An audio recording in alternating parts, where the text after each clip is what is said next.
আজকে আমাদের ঘর, আমাদের বাহির, আমাদের ছেলেরা রাত্রে কোথায় যাচ্ছে? আমি এই জন্য আমাদের এসপি সাহেব যারা, আমাদের ওসি সাহেব যারা, আমি তাদেরকে বলতে চাই, কথা বলি যে আপনারা তো চোর ধরার দায়িত্ব পালন করেন, এটা ঠিক, কিন্তু বেনামাজি ধরার দায়িত্ব পালন করেন।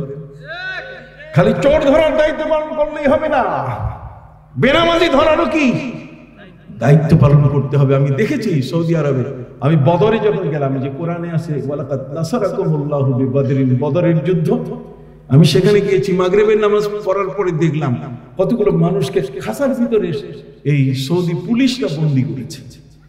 আমি তাদেরকে বললাম, এই সাজা কি জিনিস, তোমরা এই মানুষগুলোকে বন্দি করছো কেন? মাগরিবের নামাজ পড়ে নাই, এই জন্য খাসার মধ্যে ঢুকাইছি। মুরগির খাসায় যেমন মুরগি ঢুকায়, দেখেন না গ্রামগঞ্জ থেকে পরিবহনে খাসার মধ্যে মুরগি নিয়ে আসে, ঠিক ওরকম ওদের গাড়ির পিছনে কি আছে? খাসা আছে, ওই খাসার মধ্যে ঢুকাই রাখছে। তা আমি জিজ্ঞেস করলাম, যে খাসার মধ্যে ঢুকাই রাখছো? আমাদের দেশে যদি কোনো মানুষ চুরি করে যদি জেলখানায় যায়, তার সে ডাকাত দিয়ে বাইর হয়ে আসে, কথা কন না? তার মানে ওরা থাপড়ায় তারে যে বেটা খুন করে ঢুকলি না কেন? অথচ আপনি দেখেন আরব আমিরাতের মধ্যে নজির সৃষ্টি হয়েছে, সেখানে সরকার ঘোষণা করেছে যে তোমরা যারা অপরাধী আছো, যদি গোটা কোরআন যদি তোমরা মুখস্থ করে হাফেজ হয়ে যদি শোনাইতে পারো, তাহলে তোমাদেরকে মুক্তি দেওয়া হবে। 567 জন হাফেজকে গত বছর মুক্তি দেওয়া হয়েছে। এরা জেলের আসামি ছিল, এরা জেলের কি ছিল? আসামি ছিল। তাহলে সিস্টেম দেখেন, একটি রাষ্ট্র বহু কিছু করতে পারে। এই জন্য রাষ্ট্রের মেধাবী মানুষগুলোকে রাষ্ট্রের কাজে ব্যবহার করতে হবে, কথা বলে না? এই চোরটা ছিনতাইকারী, টিন চোর, গম চোর, আর সৌদি আরবের দুম্বা চোর, কথা বলে না? দুম্বা আসে গরিবদের জন্য, এগুলো চুরি করে খাইয়ে ফেলে। টিন আসে, এগুলো চুরি করে খাইয়ে ফেলে। গম আসে, চুরি করে খাইয়ে ফেলে। এই দুর্নীতিবাজরা যেন কখনো ক্ষমতার আসনে বসতে না পারে। কথা কি বুঝতে পারছেন? সততা, ন্যায় এবং ইনসাফের জীবন যাদের আছে, আমার প্রিয় নবী সাল্লাল্লাহু আলাইহি ওয়াসাল্লাম 20 জন মানুষের নেতৃত্ব যদি কেউ দেয়, আমার নবী তাকে পেশি শক্তির কারণে পিস্তল অথবা তার ভিন্ন কোনো শক্তি আছে, তোমার ভাই আমার ভাই, ওই যে বিশাল স্লোগান দেয়, আসরের নামাজ নাই, মাগরিবের নামাজ নাই, তোমার ভাই আমার ভাই, নামাজ নাই, রোজা নাই, কি বলেন ঠিক কিনা? খবরদার, আসুন ইসলামের ছায়াতলে, وتعالوا إلى كلمة سواء بيننا وبينكم ألا نعبد إلا الله ولا نشرك به شيئا। নবীজি রাজা বাদশাদের কাছে চিঠি লিখেছিলেন, আসুন কালেমার ছায়াতলে আমরা একসাথে হই। কি রাজি আছেন আপনারা? রাজি আছেন?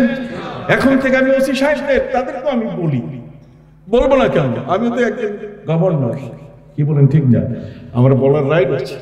আমি বলতে চাই, আপনারা শুধু চোর ধরার কাজ করবেন না, বেনামাজি ধরার কাজ করেন।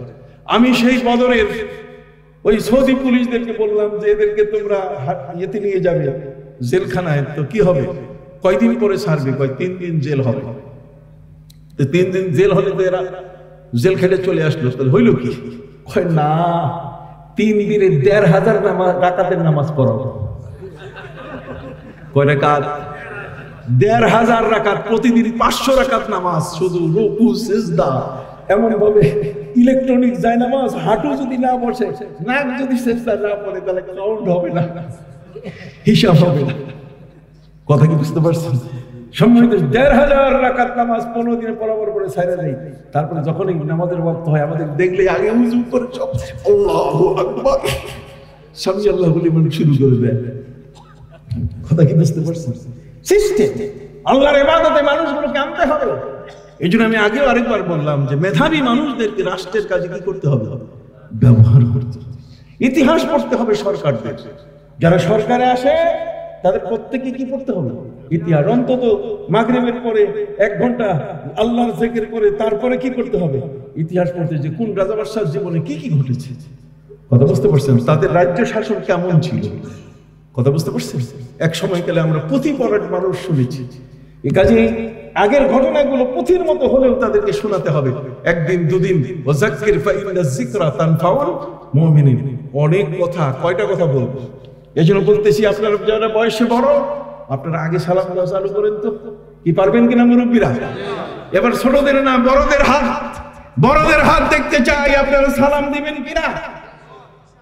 সবচেয়ে বড় দায়িত্ব আজকে দিয়ে গেলাম, ঘরে গিয়ে আপনার স্ত্রীকে সালাম দিবেন কিনা, কি বলেন তাই না? আসসালামু আলাইকুম দিতে লজ্জা আছে? আল্লাহ আমাদেরকে সালাম দেয়। দেখেন রমজান মাস যখন আসে, কদরের রাতে সারা দুনিয়ার সমস্ত মানুষ আল্লাহ তাআলা বলেছেন সালামুন আলা ইয়াসিন, কতক্ষণ না নবীদেরকে আল্লাহ সালাম দিয়েছেন, সালামুন আলা নূহিন ফিল আলামিন সালাম দিয়েছেন। আর আমার আল্লাহ বলছেন হে নবী, আমি নিজেই আপনার উম্মতকে একটু সালাম দিব, আর সেটা হলো কদরের রাতে, সালামুন হিয়া হাত্তা মাতলাইল ফজর।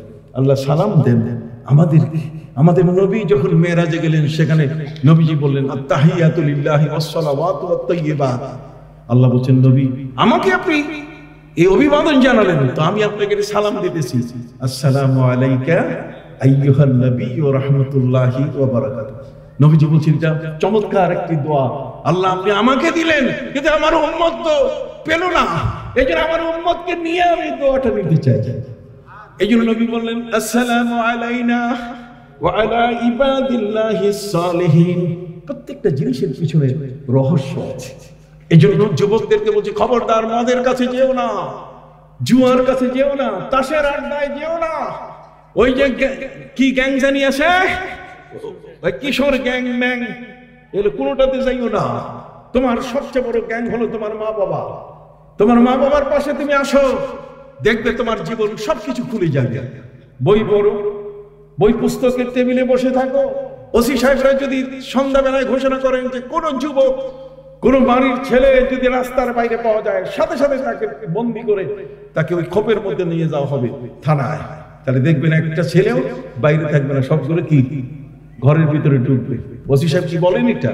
তার বলা উচিত, কথা বলেন, তার কি বলা উচিত। মেম্বার সাহেব, কাউন্সিলর সাহেব, যাকে আমরা কাউন্সিলর বানালাম, তারও তো দায়িত্ব আছে, কি বলেন, দায়িত্ব আছে না? এমপি সাহেবের দায়িত্ব আছে, সবার দায়িত্ব আছে। আমি হুজুর শুধু এই বক্তব্য দিয়ে গেলাম, এটাই শুধু আমার দায়িত্ব শেষ হলো তা নয়, আপনাদেরও কি আছে, দায়িত্ব আছে।